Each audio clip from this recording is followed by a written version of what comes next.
সম্প্রতি নোয়াখালী 24 নামক একটি অনলাইন চ্যানেল তাদের একটি ভিডিও প্রতিবেদনের মাধ্যমে নোয়াখালীর সোনাইমুড়ি উপজেলার ডুমুরিয়া গ্রামে মৃত আবুল কালামের ঘর, যা বর্তমানে তার অসহায় বিধবা স্ত্রী বসবাস করছেন, সে ঘরটি নির্মাণ করে দেওয়ার জন্য ডাক্তার মুস্তফা হাজেরা ফাউন্ডেশনের প্রতিষ্ঠাতা বৃন্দদের নিকট দৃষ্টি আকর্ষণ করেছেন।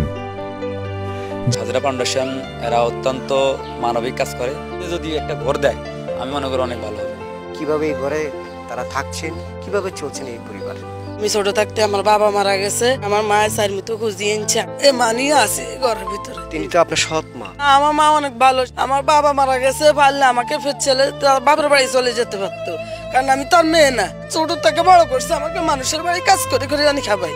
সে অনেক ভালো আমার জন্য, কারণ এরকম মা ভাবা আমার ভাগ্যের ব্যাপার। আমি তার মেয়ে না, সে পারলে আমাকে তুই চলে যেতে পারত। যে ভিডিও প্রতিবেদনটি দেখার পর ডিএমএইচ ফাউন্ডেশনের প্রতিষ্ঠাতা গোলাম মর্তুজা অনেক আবেগাপ্লুত ও মানসিকভাবে ব্যথিত হয়ে পড়েন। তিনি তাৎক্ষণিকভাবে অনলাইন ভিডিওর মাধ্যমে তার প্রতিক্রিয়া স্বরূপ ডাক্তার মুস্তফা হাজেরা ফাউন্ডেশনের ৫-০ অভিযানের শূন্য গৃহহীন প্রকল্পের অধীনে একটি ঘর নির্মাণ করে দেওয়ার প্রতিশ্রুতি দেন এবং সকলের উদ্দেশ্যে বলেন, আমরা সবাই যেন আমাদের প্রতিবেশীর হক সম্বন্ধে সচেতন হই এবং তা যথাযথভাবে পালন করার চেষ্টা করি। তিনি গোলাম মর্তুজা আরও বলেন, একটা ঘরের জন্য সোনামুড়ি অন্তর্গত ডুমুরিয়া গ্রামে আমরা অত্যন্ত দুঃখের সাথে আমি এই ভিডিওটা দেখি এবং আমার আসলে অন্তর থেকে আমি ইমোশনাল হয়ে পড়ি। আসলে আমরা সোনামুড়ি চাটখিল অত্যন্ত আমাদের হৃদয়ের মাঝখানে হৃদয় নিংড়ানো ভালোবাসা নিয়ে আমরা এই এলাকাতে আমরা কাজ করি এবং আমরা মনে করি প্রত্যেকটা মানুষ আমাদের কাছে এক একটা সম্পদ। আমরা প্রত্যেক মানুষ কত কষ্ট করে এটা আসলে না দেখতে বিশ্বাস করা যায় না। এই নোয়াখালী 24-এর এই ভিডিওর পরে আমি যিনি নিউজ করেছেন আমি ওর সাথে যোগাযোগ করি এবং আমি কমিটেড হই যে আমরা ইনশাআল্লাহ ডক্টর মুস্তাফা ফাউন্ডেশন পক্ষ থেকে আমাদের যে শূন্য গৃহহীন যে প্রজেক্টের আন্ডারে আমরা এই ঘরটা করে দিব।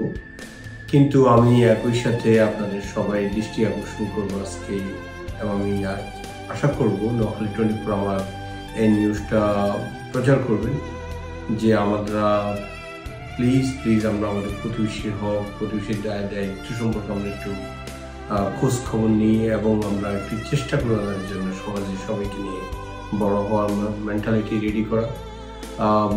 এখানে যে জিনিসটা আমার কাছে উঠে আসছে, আপনারা জানেন যে ডক্টর মুস্তাফা ফাউন্ডেশন আমাদের এলাকাতে কয়েকদিন আগে 39তম ঘর হ্যান্ড ওভার করে এসেছি এবং শত বান টিন আমরা বিভিন্ন পরিবারকে আমরা হ্যান্ড ওভার করেছি। আমি মনে করি আপনারা সবাই আসুন, প্রতিবেশীর সাথে কাঁধে কাঁধ লেগে এক সমাজ গঠন করুন।